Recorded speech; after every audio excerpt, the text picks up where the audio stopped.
মৌসুমী বায়ুর প্রভাবে উপকূলীয় এলাকায় ঝড় বৃষ্টির শঙ্কা।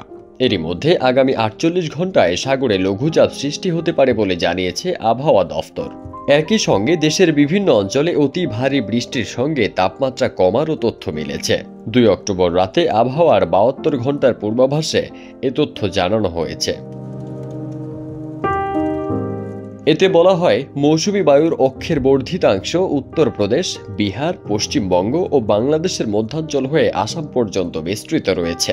এর একটি বর্ধিতাংশ উত্তর বঙ্গোপসাগরে অবস্থান করছে। মৌসুমী বায়ু বাংলাদেশের উপর সক্রিয় এবং উত্তর বঙ্গোপসাগরে প্রবল অবস্থায় রয়েছে। আগামী ৪৮ ঘন্টার মধ্যে উত্তর বঙ্গোপসাগর এবং তৎসংলগ্ন এলাকায় একটি লঘুচাপ সৃষ্টির সম্ভাবনা রয়েছে।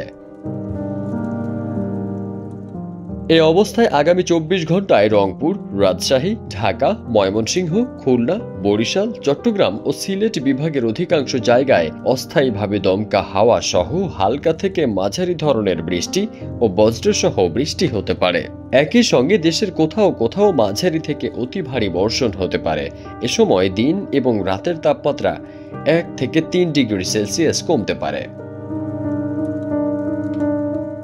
এছাড়া পরবর্তী ৪৮ ঘন্টায় দেশের বিভিন্ন বিভাগে মাঝারি থেকে অতি ভারী বর্ষণ হতে পারে। দিন ও রাতের তাপমাত্রাও কমতে পারে বলে জানিয়েছে আবহাওয়া অধিদপ্তর। অন্যদিকে বর্ধিত ৫ দিনের শেষ ভাগে বৃষ্টিপাতের প্রবণতা কমতে পারে বলে পূর্বাভাসে জানানো হয়েছে। ফারদিন সানি, দেশ রূপান্তর।